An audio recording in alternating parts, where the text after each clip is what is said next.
Films in Focus with David Sterritt is underwritten by The Movie House, your destination for first-run Hollywood and independent movies, and a digital portal to the Met Opera, National Theatre Live, and special events worldwide in Millerton, New York, and on the web, themoviehouse.net. David Sterritt is the editor-in-chief of the Quarterly Review of Film and Video, contributing writer at Cineast, film professor at the Maryland Institute College of Art, and lucky for us, Robin Hood Radio's very own critic. He joins us weekly.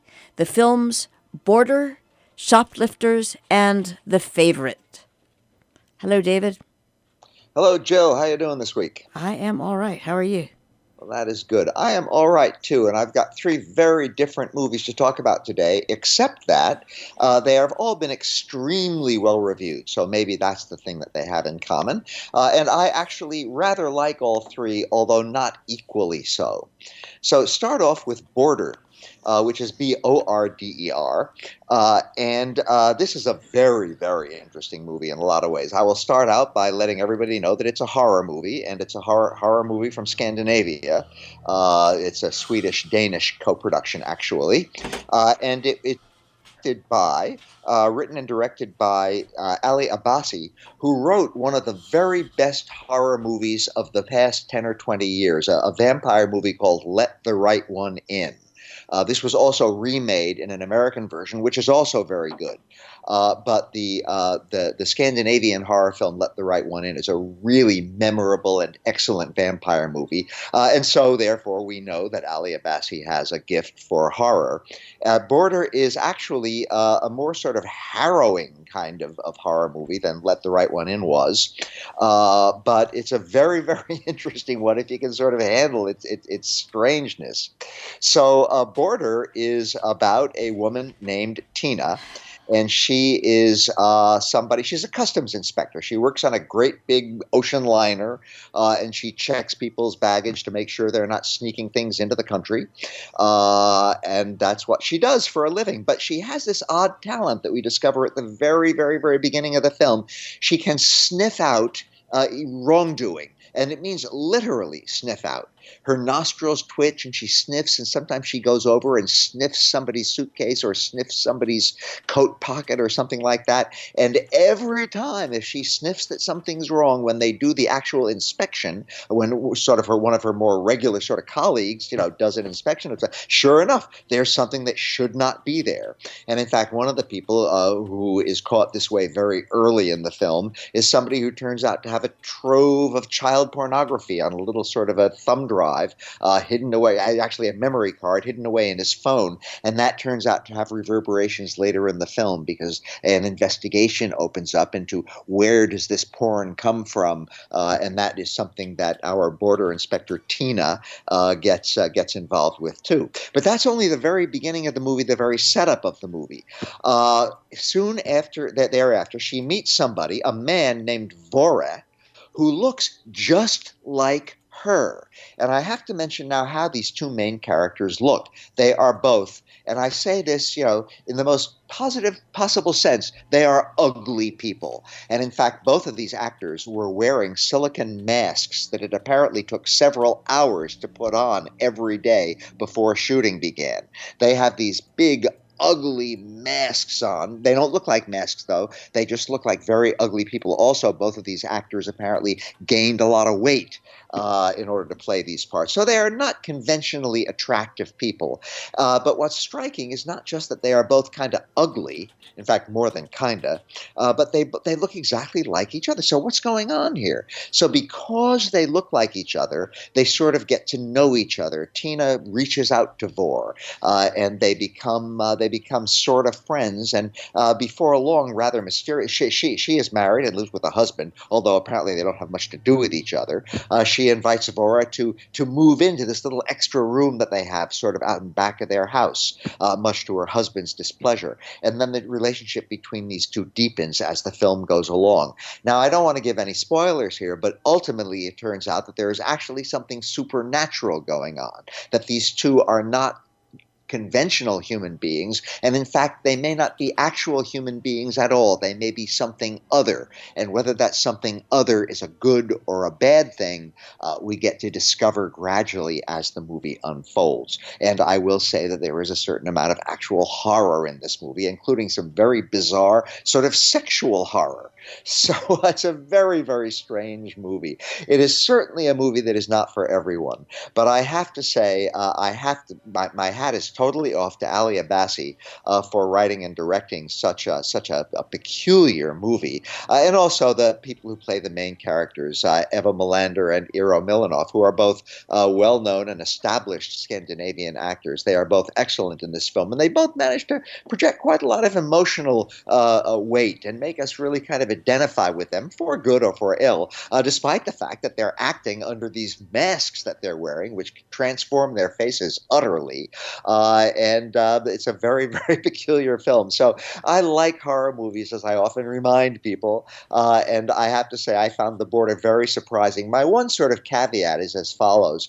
Very often movies, not only horror movies, but mystery movies and suspense movies, very often ones that develop a whole lot of real, genuine mystery and conundrum and, hey, what is going on here, during the first part of the film, kind of fall a little bit flatter as the movie goes along and the mystery starts to get resolved and begin to understand some of the bizarre things that have been happening. And that is the case here. I found the last part of the movie much less compelling than the first half. That said, if you like horror movies, fantasy movies, and you can take some pretty rough stuff along the way, it's a real good picture, and definitely an interesting item to choose if you want to see a movie that goes against the grain of the holiday season in a lot of ways. So turning next to Shoplifters. Now, again, something very, very different. This is a Japanese movie now, directed by the great Hirokazu Koreeda, who is a very, very major Japanese filmmaker. And Shoplifters, by the way, won the top prize, the Golden Palm, the Palme d'Or, at this year's Cannes Film Festival. So it certainly comes with that credential.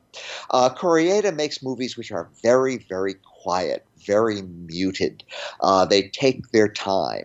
You don't go to see one of his movies if you want a lot of excitement. So even though the title of this is Shoplifters, you know because it's a Hirokazu Koreeda movie that it is not going to be a conventional crime movie, and it really isn't. There are, in fact, shoplifters in the movie. We are dealing here with a movie that is more or less about a family. They turn out to not all be actual family members, but they all live together. And, there's grown-ups and there's children and this and that. At the beginning of the movie, we discover that the sort of father figure of the family is taking one of the young kids of the family off on a little expedition into a store to do some shoplifting.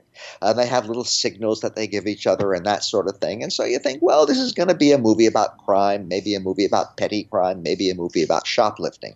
But as it goes along, it turns out to be about very different things. So again, there's a number of people who live together here, and some of them are actual family members, and some of them really aren't. And that all comes more or less clear as the movie proceeds. The relationships among the different people in the movie can be a little bit confusing at times, but we more or less discover who these people are, why they all live together, which ones are family members, which ones are sort of adopted family members. But the movie takes a big twist when the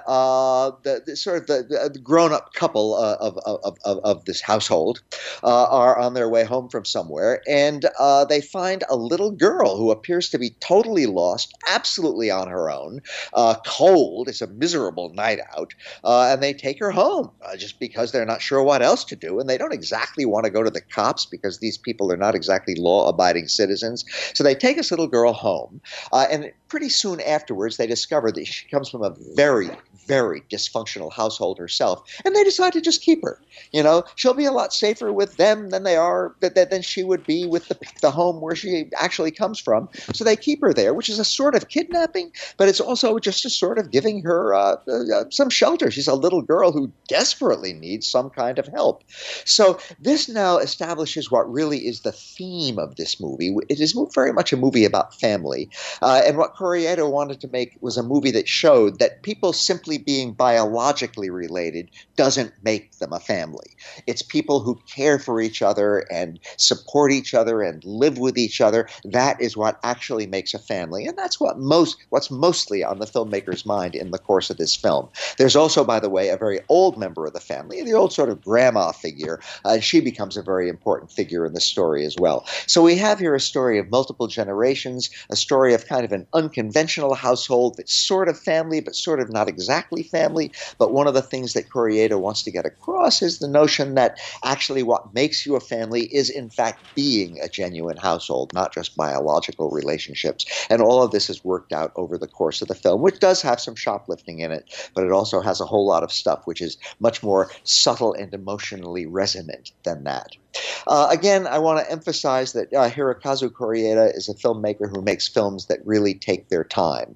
I don't think that Shoplifters is a real masterpiece. If you want to see a masterpiece by Koreeda, see his first film, Mabarosi, which has just been released in a beautiful new edition on Blu-ray by Milestone Film and Video, a wonderful company that releases classic films in home video form. And that's a real masterpiece. That said, though, Shoplifters is a wonderful movie. I've seen it more than once. It's very warm. It's very gentle in a lot of ways. And there are also parts that are sort of harrowing.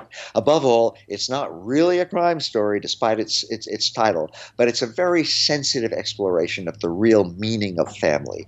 And I just recommend it very highly if you want to see a good, solid example of current Japanese filmmaking at its strongest. And our final film for the day, The Favorite. The Favorite is a movie that comes from the really quite remarkable Yorgos Lanthimos, who makes very unconventional films. That's another little thread that runs through today's segment. These are all unconventional movies in their own ways. Now, Yorgos Lanthimos made his debut with a remarkable movie called Dogtooth about a very bizarre family, a very bizarre film, too.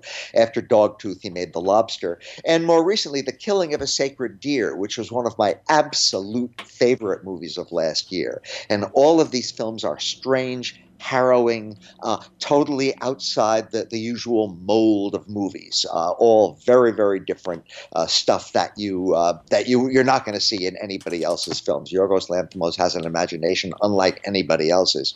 In this case, though, he's making a movie that he did not initiate. These other films appear to have sprung entirely from his imagination. We now have a movie that was written by a couple of other people, Deborah Davis and Tony McNamara.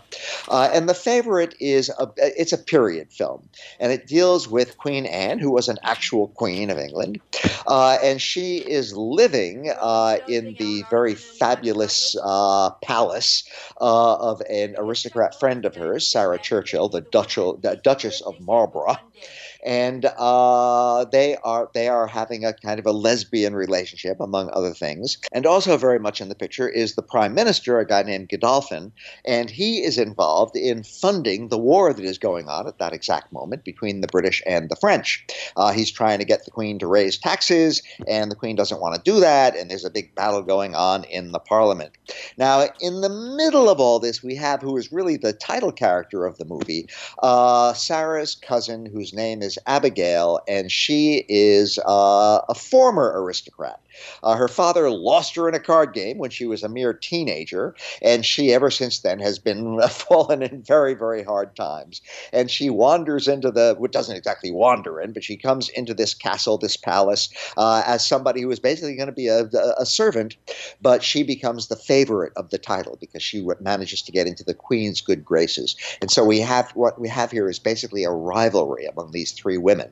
This very young favorite of the Queen, again, the former fallen aristocrat, the Queen herself, and the Queen's old friend, the Duchess. And then in the middle of all this, we have parliamentary intrigue, and the war is going on out there in the distance, and so forth and so on. So this is obviously very much a period picture. It's very much a costume picture. It reminded me a lot of kind of early Peter Greenaway. It reminded me really a lot of Greenaway's early film, The Draftsman's Contract, which is, by the way, a better film. film. As much as I admire Yorgos Lanthimos' movies, and as much as The Favorite has become a total darling of today's critics, I think it's a very, very good movie, but I don't think it's in any way a great movie. What it does have going for it more than anything else is it is an eyeful. It is absolutely stunningly gorgeous to look at from beginning to end. It has amazing, astounding sets. It has amazing, astounding costumes. It has amazing, astounding colors. The lenses of the camera, the movements of the camera. A couple of times there are dances in it that are choreographed beyond belief. It's just really remarkably beautiful to look at. Almost too much so. I felt after a while, in fact, I felt fairly early on that the movie was showing off and that it's really working too hard to be an eyeful every single moment. And that kind of stuck in my craw a little bit. The acting is wonderful, especially by the women. Olivia Colman, Rachel Weisz, Emma Stone. These are very, very gifted people, and they're just giving wonderful performances throughout. But I can't say I ever felt any emotional drive from the movie. And I didn't, after a while, feel too much narrative propulsion either. It kind of went along, and it had its ebbs and flows and its different developments, and always it was absolutely gorgeous to look at. But after a while, in fact, again, after a while, fairly early on, I started to get sort of tired of it. It's a wonderful movie to look at.